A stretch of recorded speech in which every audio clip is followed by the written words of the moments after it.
Okay, so today I was reading Lamentations 5.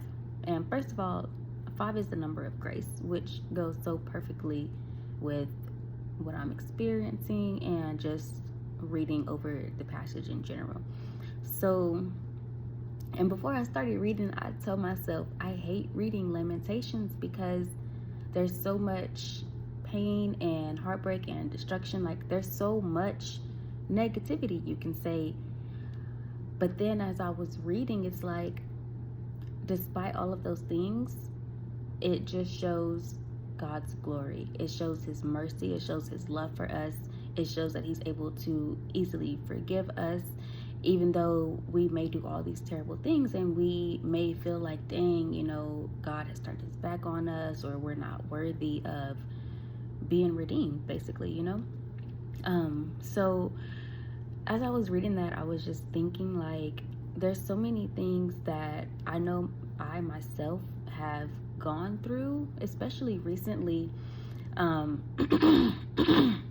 and it just kind of felt like maybe, not that God wasn't with me, because I know that he's always with me, but it's like, why are all of these things happening? Why are you letting all of these things happen? And I know I'm not the only one that has ever felt like that when things are going wrong. And it's like, you feel like you're doing all that you can, but everything is just still going wrong. And there's a verse in there that talks about them carrying the sins of their fathers. And it's like, there's so many things that are put on us from the people before us, and also the people after us, that we have to walk through and overcome to be able to heal ourselves and to heal those after us, and if we're lucky enough to heal those before us as well. So dealing with anxiety, and it's so crazy because I've been in a season of receiving things that I've been praying for, and just coming into all these new things, like my apartment, my car, the book coming next week, and a new job as well. Like, there's so many things that I am grateful for, but leading up to those things, and even in the middle of receiving all of those things, there's this anxiety that's set in, because it's like, it's here, and I know the enemy is, or was, using my anxiety to try to slow me down and to try to take away my view of what's really going on, what God is really doing for me, and the fact that I am stepping into a new season. Even now, I am growing in new ways. Like, there's so many things that are happening, but as we're going through those changes and that growth and receiving God's glory and seeing his grace for certain things, like, there's always going to be attacks that come along with that, because the devil doesn't want us to experience those things. And that's just plain and simple.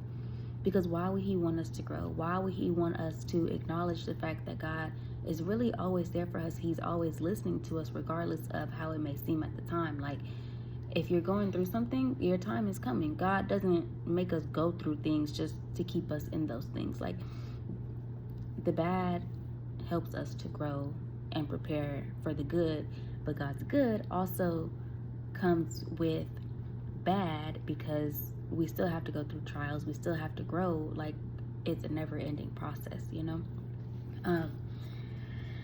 So yeah, I just wanted to encourage y'all, like, if you're going through anything today, this season, this week, this month, whatever, like, just still rejoice, because that means that God is working on you, and he is there, even if you don't think he is. And this is so important. If you're like, why, God, why are you not here? Why are you not doing nothing?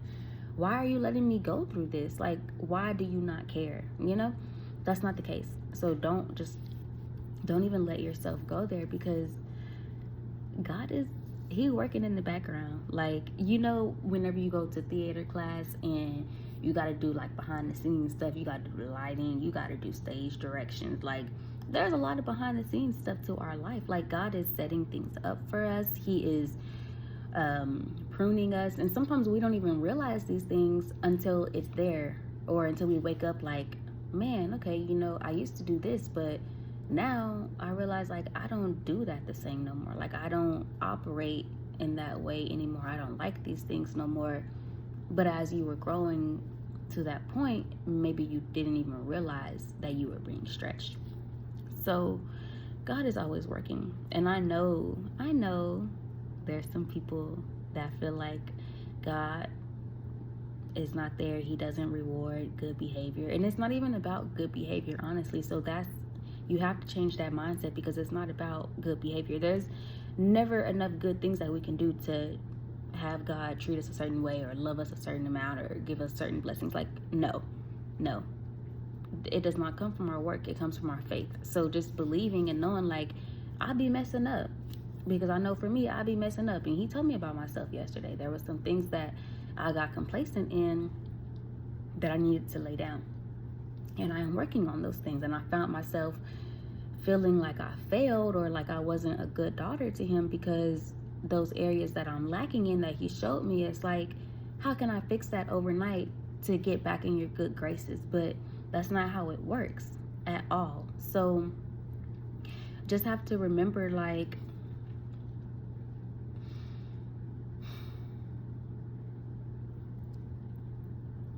there's nothing that we can do to make God love us more, to make him give us more blessings. Now, obedience, yes. Whatever you need to do, whatever action goes along with your obedience, you need to do that, because there's some things that can't be released and won't be released until you take certain actions. But as far as like, okay, hey, I'm gonna go get this homeless man $10 and then maybe God will bless me with paying my bills. Like it doesn't work like that. God can still bless you even if you don't give that homeless man $10, because it's about your heart posture. So are you really doing these good deeds because you genuinely want to and you want to show God's face as you do these things? Or are you doing them to store up treasures for yourself? Because that's not going to work. So before you think like, okay, I'm doing all this stuff and God still ain't blessing me, he still don't like me, he must only bless the people that's living life how they want to because they're doing better than me, No, don't even go there, because look at your faith. Like, do you really have faith in him? Like, are you really committed to him? Like, what does your faith life look like? And the fact that people who do what they want to do and they may be more successful than you, that doesn't always mean that it's a good thing, because you don't know what price their success came at. You don't know what they had to do to get to that point. You don't know how long that will last. You don't know if they're even really happy. So just keep going forward. You're gonna stumble, you're gonna fall, we all do, it's okay. Yeah, you got it, we got it. So just be encouraged and know that God is always there. He's always listening, even when we don't think, and even when we feel like we're not good enough. He already knows our flaws. He knows what shortcomings we're gonna have, so it ain't a surprise to him at all. So just keep that in mind, and yeah, bye.